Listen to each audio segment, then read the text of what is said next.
The room was alive with sound.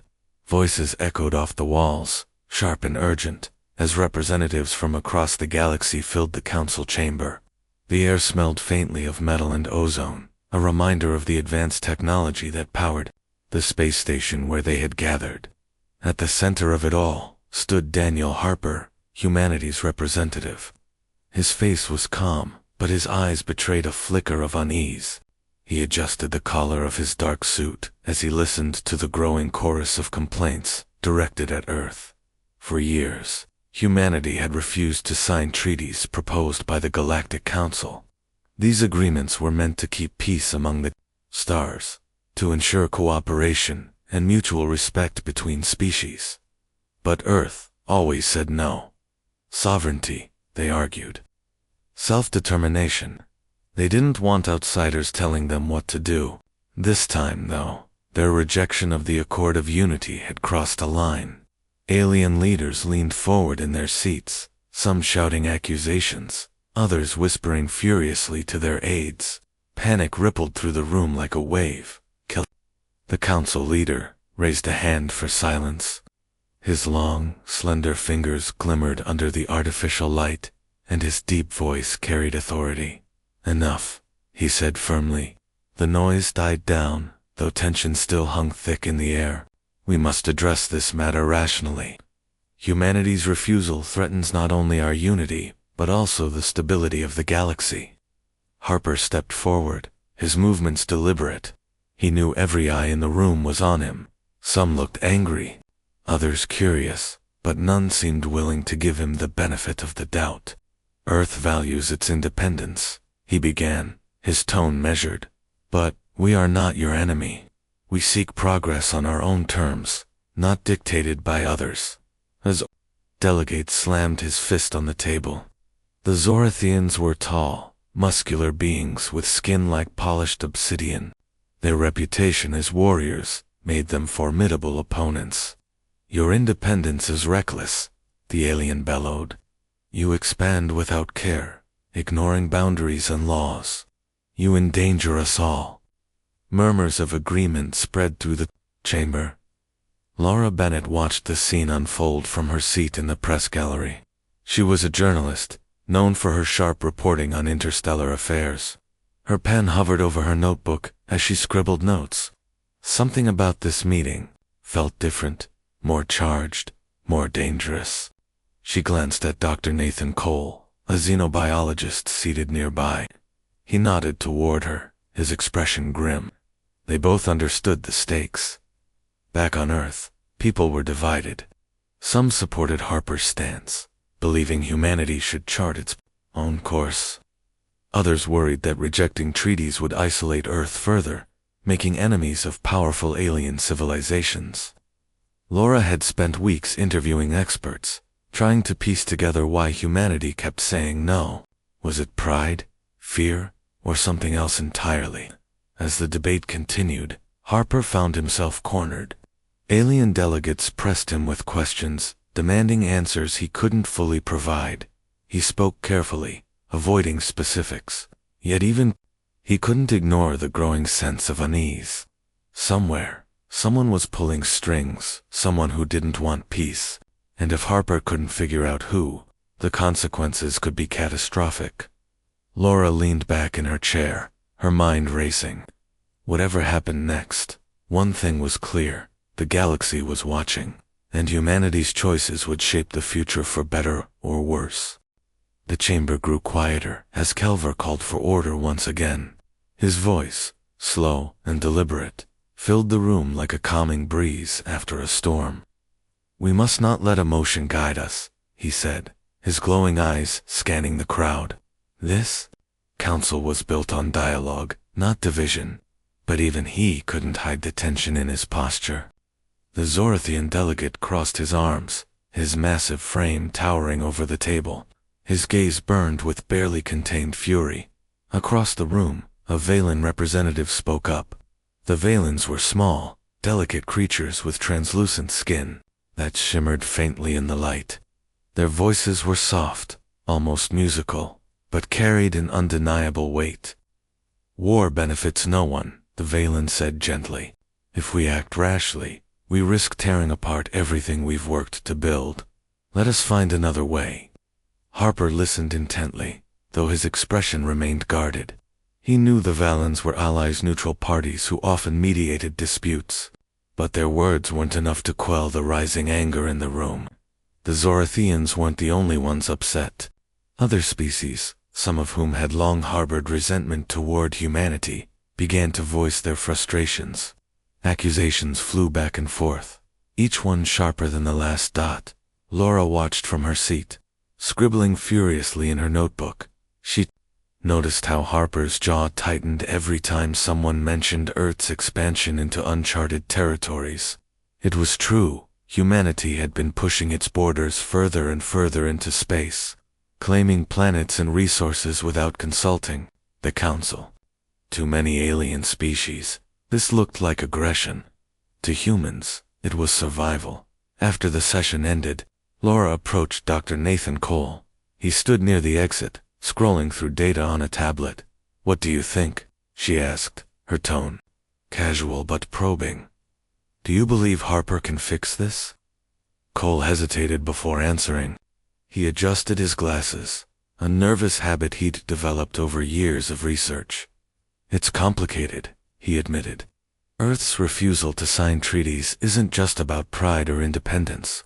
There are factions within our own government that see these agreements as threats.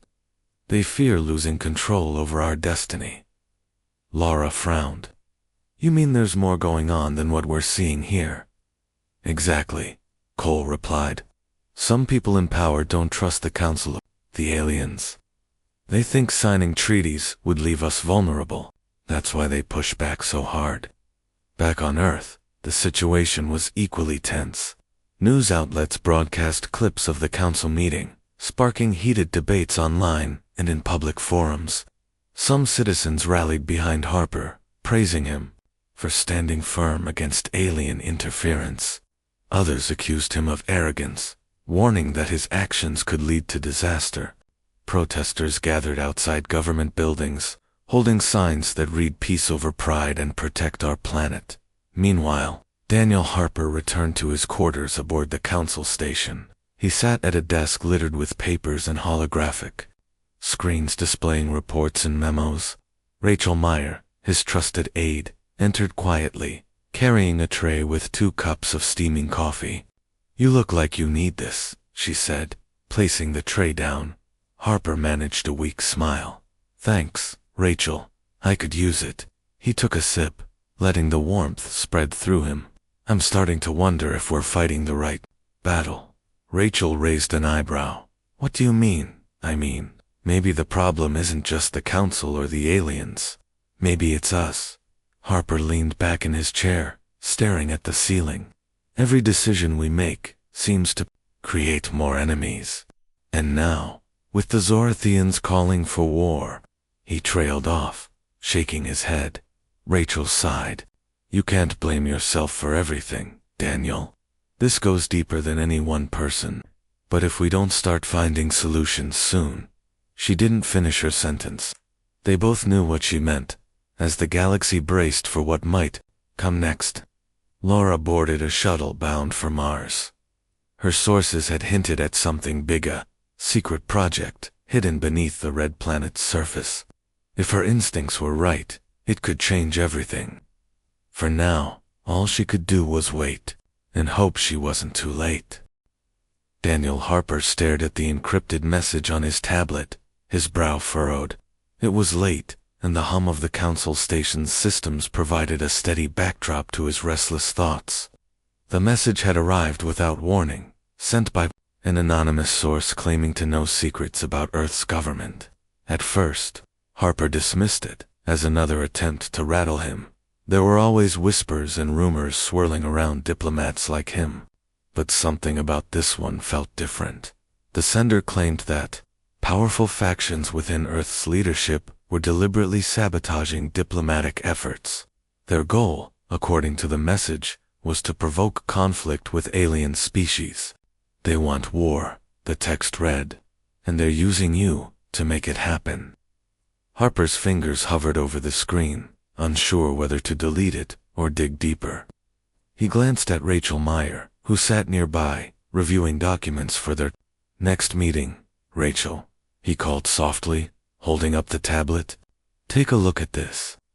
She set her papers aside and walked over, her expression curious. As she read the message, her eyes widened. Do you think it's credible? She asked, her voice low. I don't know, Harper admitted. But, if even half of this is true, he trailed off, shaking his head. The implications were staggering. If rogue elements in Earth's government were manipulating events to spark a galactic war, then everything he'd worked for could be undone. In an instant, Rachel hesitated before speaking. We need proof. Without evidence, this is just speculation, and dangerous speculation at that. Harper nodded, though unease settled heavily in his chest. He couldn't shake the feeling that someone close to him might already be involved. Lately, key advisors had been acting strangely, pushing policies Harper hadn't agreed to, and withholding information he needed. Was he being used as a pawn in a larger game?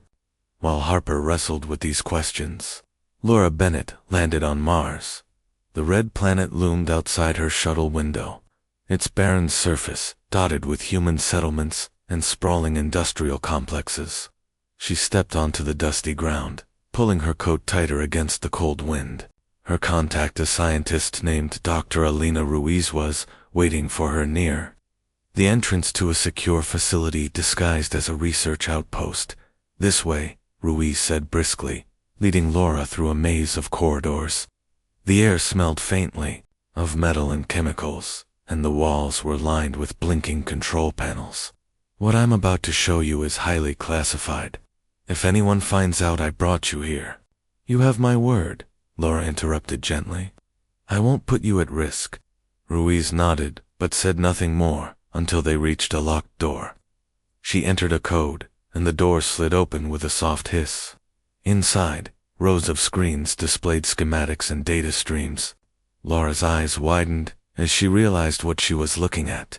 Plans for advanced weapons systems far beyond anything humanity currently possessed.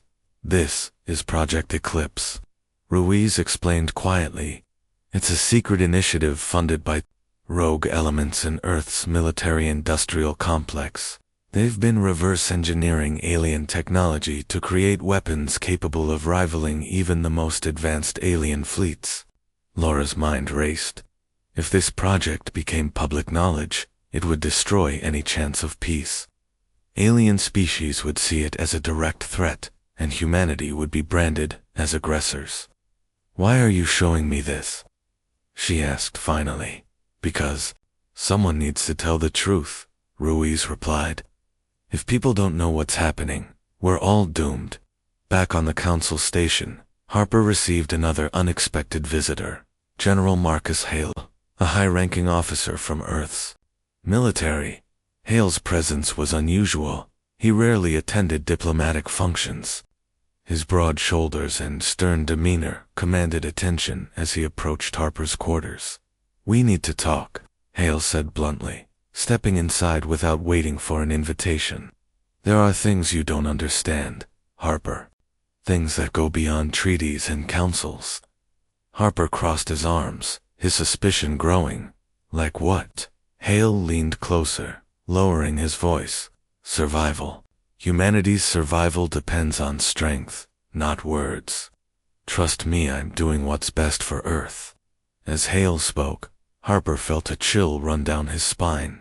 Whatever game was being played, it was bigger than he'd imagined, and he wasn't sure which side he was really on anymore.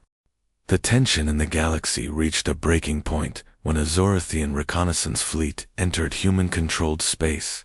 The Zorathians claimed it was a routine patrol, part of their efforts to monitor Earth's activities. But humanity's automated defense systems programmed by unknown parties saw the fleet as a threat.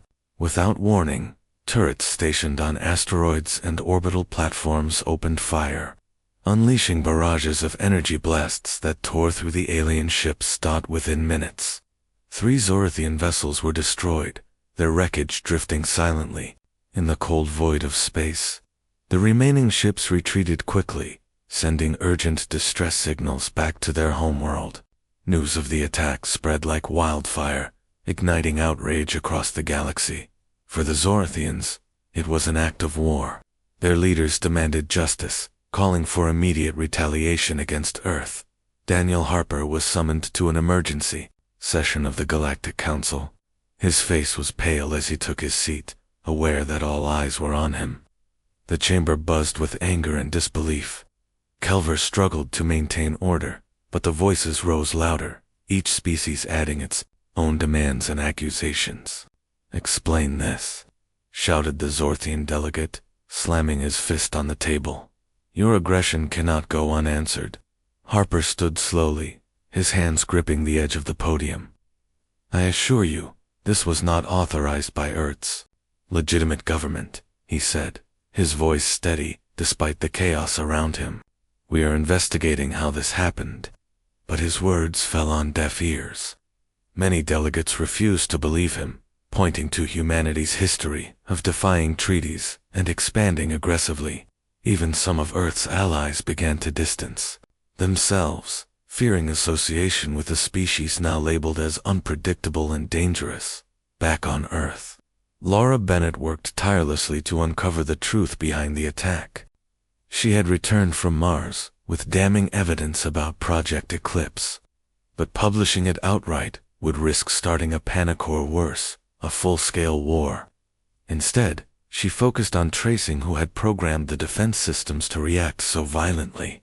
Her search led her to classified communications between General Marcus, Hale, and engineers working on the weapons project.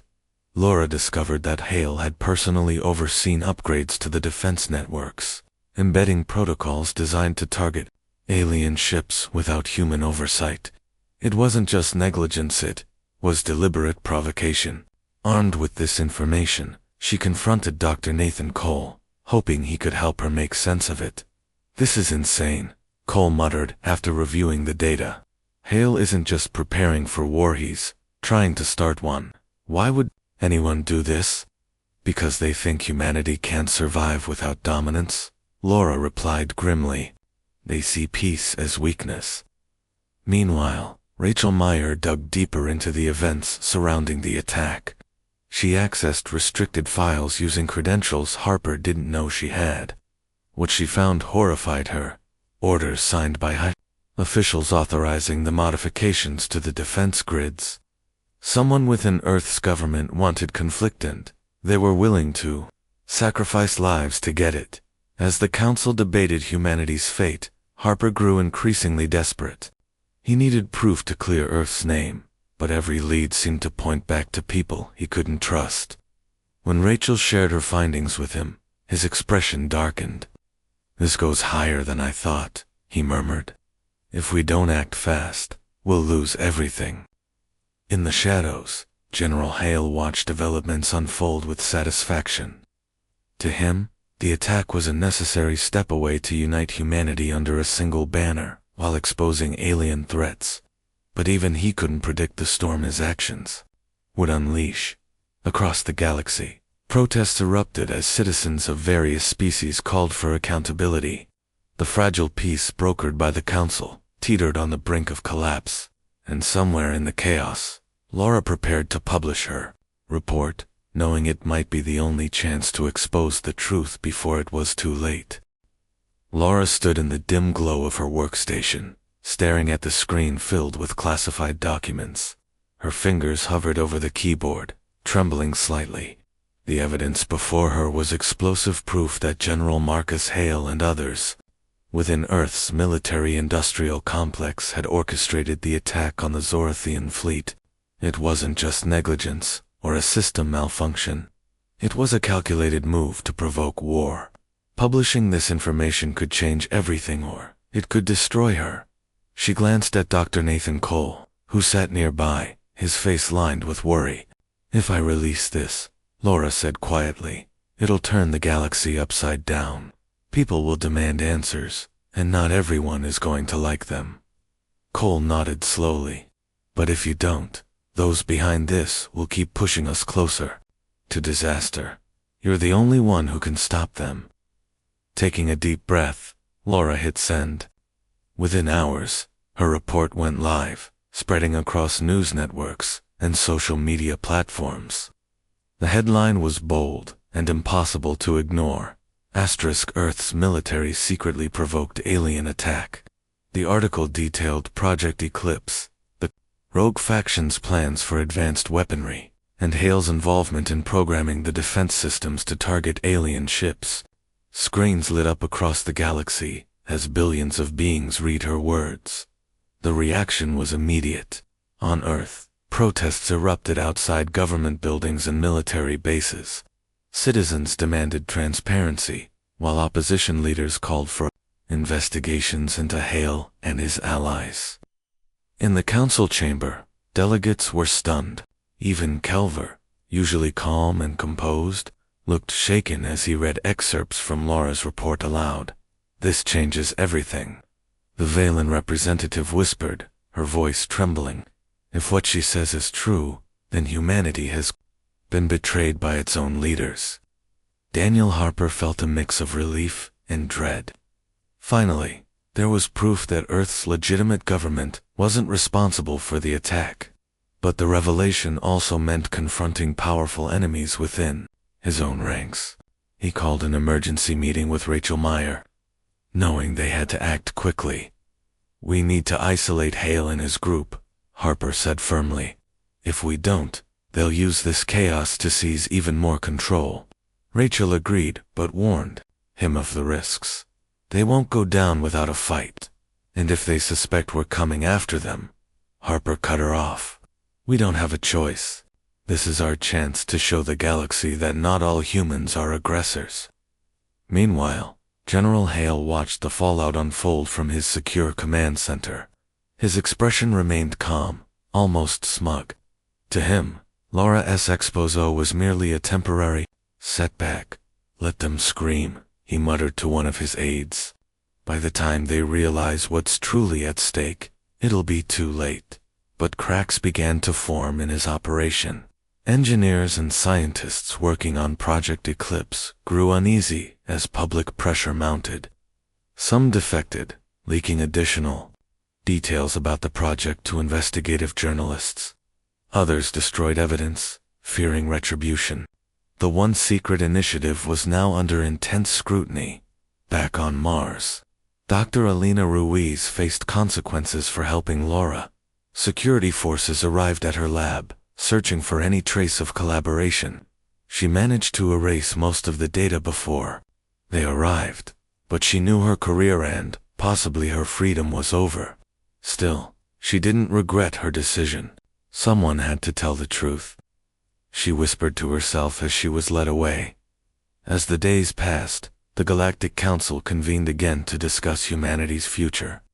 Kelver urged caution, reminding everyone that punishing all of Earth for the actions of a few would only deepen divisions. But the Zorathians remained vocal, insisting on justice for their lost ships and crew members. In the midst of the turmoil, Laura received a message from an anonymous source. It contained coordinates and a single sentence: "Find me if you want the full story." Her heart raced. Whoever it was, they held more secrets that could either save Earth or doom it forever. With no time to waste, Laura packed her gear and prepared to leave. The galaxy was watching, and she couldn't afford to stop now.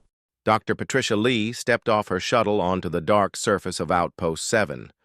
The place was hidden in an asteroid field far from any major star system. No council ships ever came here. It was the perfect place for a secret meeting. The Keth warrior who met her was covered in scars. His name was Corax, and he had once been a council slave soldier. Like all Keth, he was tall and muscular. His people had been forced to fight for the council for over a century. "You are the human doctor," he said in broken English. "We heard. Your people fight the council now." Patricia nodded. "We need friends. The council has many ships. We cannot win alone." Corax led her through the asteroid base. Other Keth warriors stopped their work to stare at her. They had never seen a human before. Most looked curious rather than hostile. "My people have waited long for someone to stand against the council," Korax said. "When we heard humans refused their demands, many Keth began to hope." They entered a large chamber where dozens of Keth warriors waited. At the center sat an older Keth with white scars across his face. This was Vrax, the leader of the Keth rebellion. "Human," Vrax said in a deep voice. "Why should we trust your species? You are new to space. You have no experience with real war." Patricia had prepared for this question. "Because we have something the council fears. We do not follow their rules. We find new ways to solve old problems." She activated a small device that projected images in the air. The first image showed the battle at New Denver, council ships attacking a human colony. "The council showed their true nature," she said. "They are not peacekeepers. They are bullies who use force to keep power." The Keth warriors murmured among themselves. They knew about council brutality better than anyone. For generations, their people had been forced to carry out the council's violent orders. Vrax leaned forward. "What can humans offer us?" "The council has better weapons and more ships." Patricia smiled. "We offer something better than weapons. We offer hope." She showed them more images. Human engineers working with alien refugees. Human ships rescuing families from burning colonies. Human doctors treating wounded beings from a dozen different species. "The council rules through fear," she said. "We build alliances through friendship. Join us, and we will help you free your people." Meanwhile, Captain Ben Clark was having his own secret meeting. His ship, the UES Ranger, floated near a Drift Runner convoy in the space between star systems. The Drift Runners were traders who lived on their ships. They had no fixed homes and followed no government. The leader of this convoy was a woman named Zara Voss. Her people looked almost human, but their skin was pale blue and their eyes were silver. They had been traveling space longer than any other species. "Captain Clark," she said through the communication system, "we have watched your war with interest. The council has always been bad for trade." Ben smiled. "We could use friends who know the hidden paths between stars." Zara laughed. "We know more than hidden paths. We know which council members are unhappy with their leaders. We know which systems want to rebel but are too afraid. Information is the most valuable cargo we carry." Back on Earth, Admiral Susan Wright coordinated the growing alliance from her command center. Reports came in from across the galaxy. Species that had been silent for centuries were starting to speak up. Her communications officer, Danny Price, handed her another decoded council message. "Admiral, they are having problems. 3 member species have stopped sending tribute. 2 others have refused to provide ships for the war effort." Susan studied the message. The council thought they were fighting just humans. They did not expect a galactic rebellion. On the prison world of Kalar 5, thousands of political prisoners waited behind energy barriers. Most had been locked up for questioning council authority. They had been forgotten by their own governments. Captain Ben Clark's ship appeared in orbit without warning. Council guards rushed to their weapons, but they were too slow. Human Marines and Keth warriors attacked together. The battle was short but intense. The guards were used to dealing with helpless prisoners, not trained soldiers. Within an hour, the prison was under human and Keth control. Korax led a team to free the prisoners in the maximum security section. Many had been locked up for decades. Some could barely walk. Others were so weak they needed medical help. "You are free," he told them in the common galactic language. "The humans and my people have come to liberate this place." Among the freed prisoners was a Valdori engineer named Thex. His people were known for building the best ships in the galaxy. The council had imprisoned him for refusing to build weapons for them. "I heard rumors," Thex said weakly. "Some said humans had challenged the council. I thought it was just wishful thinking." Dr. Patricia Lee helped treat the wounded prisoners. Many were from species she had never seen before. All had one thing in common. They had stood up to the council and paid the price. The council wants everyone to think they are all powerful, she told Thex as she checked his injuries. But look around. People from dozens of worlds are working together to stop them. News of the prison liberation spread quickly. On council-controlled worlds, families learned that their lost relatives were still alive. The rescue gave hope to millions of beings who thought the council could never be defeated. Admiral Zekmoth read the reports with growing anger. The humans were not just fighting. They were inspiring others to rebel. 3 more star systems had declared independence in the past week. "Sir," his aide said nervously, "the Torgan Collective is asking for a meeting. They want to discuss their membership in the council." Zekmoth slammed his fist on his desk. "The Torgans have been council members for 400 years. If they leave, others will follow." Back at Outpost 7, the Alliance was growing stronger every day. Human engineers shared technology with Keth warriors. Drift runner traders brought supplies and information. Freed prisoners told their stories to anyone who would listen. Captain Ben Clark stood with Corax and Vrax, looking at a map of the galaxy. Red markers showed council strongholds. Blue markers showed systems that had joined the rebellion. "The council still controls most of the galaxy," Vrax said, "but their grip is weakening." Ben nodded. "Every day more species choose freedom over slavery. The council built their power on fear, but fear only works if people believe you cannot be beaten." Patricia Lee joined them with a datapad full of reports. "I just got word from Earth. Admiral Wright says we have allies in over 50 star systems now. Some are hiding their support, but others are ready to fight openly." Corax checked his weapon. "Then it is time to show the galaxy that the council can bleed." The first major joint operation was planned for the next week. Human ships would provide speed and firepower. Keth warriors would handle ground combat.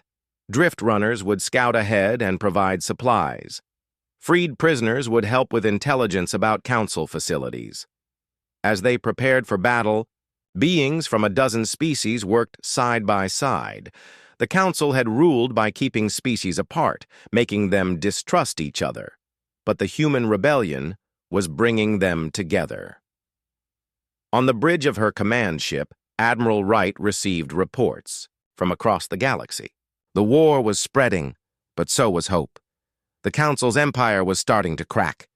"Danny," she said to her communications officer, "send a message to all human ships. Tell them the real fight is about to begin."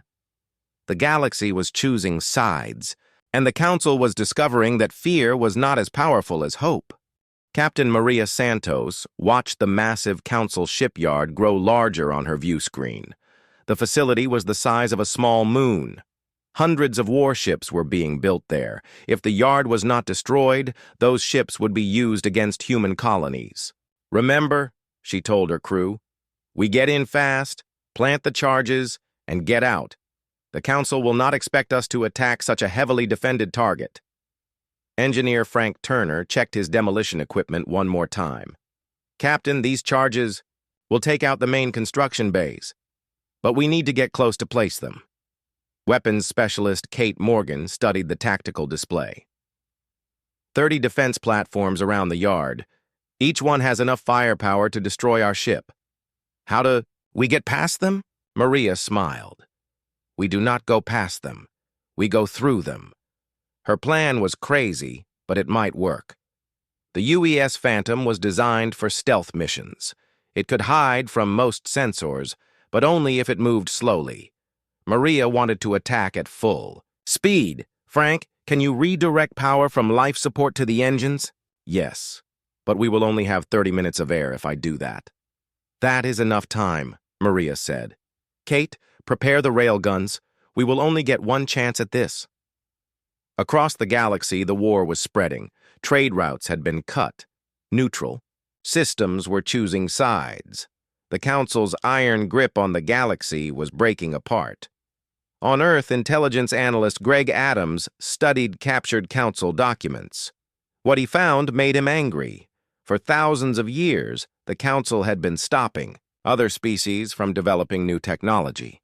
They wanted to keep everyone weak and dependent. "Look at this," he told his supervisor. The council had the plans for faster-than-light communication 50 years ago, but they buried the research. They wanted to control all information. His supervisor looked at the files. How many other advances have they hidden? Probably hundreds, Greg replied. They have been keeping the entire galaxy in the Dark Ages. Information warfare specialist Linda Ross took Greg's discoveries and spread them across the galactic communication networks. Within hours, beings on thousands of worlds were reading about the Council's deception. The reaction was immediate and angry. On Torgan Prime, protesters filled the streets demanding their government leave the Council. On Valdor 7, scientists who had been forbidden to pursue certain research began working in secret. Admiral Zekmoth watched his empire crumble from his flagship. Reports came in every hour about new rebellions. Systems that had been loyal for centuries were now demanding independence. "Sir," his aide said nervously, "the hegemony of Vex has declared neutrality. They will no longer provide ships for our fleets." Zekmoth turned to stare at his aide. "The Vex have been our allies for 800 years. Their ships make up a quarter of our battle fleet. They say they cannot support a war against civilians, sir. The attack on New Denver changed their minds." The Council's response grew more desperate each day. They began using weapons that had been banned for centuries. Biological weapons that turned entire cities into wasteland. Nuclear bombs that poisoned worlds for generations.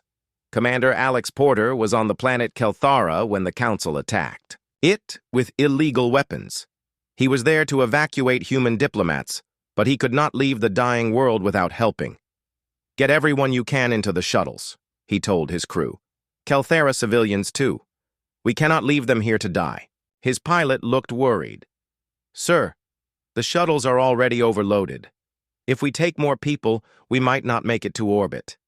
"Then we die trying," Alex replied.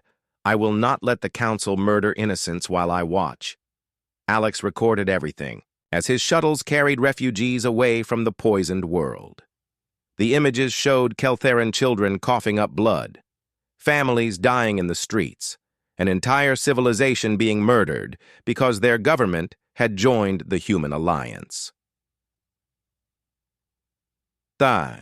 Recording spread across the galaxy within days. Even Council member species were horrified by what their leaders had done. The Torgan Collective formally withdrew from the Council. The Valdori Republic followed soon after. Back at the Council shipyard, Captain Maria Santos and her crew prepared for their attack. The facility was so large that it had its own gravity. Ships moved in and out of construction bays like insects around a hive. "Stealth systems active," reported Kate Morgan. "We are invisible to their sensors, but only if we keep our speed down." Maria shook her head. "Too slow. They will see us before we reach the target. Frank, give me everything the engines have." The UES Phantom shot forward like a bullet. "Alarm!" Systems screamed as Council sensors detected the approaching ship. "Defense platforms turned to track the fast-moving target. Incoming missiles," Kate reported.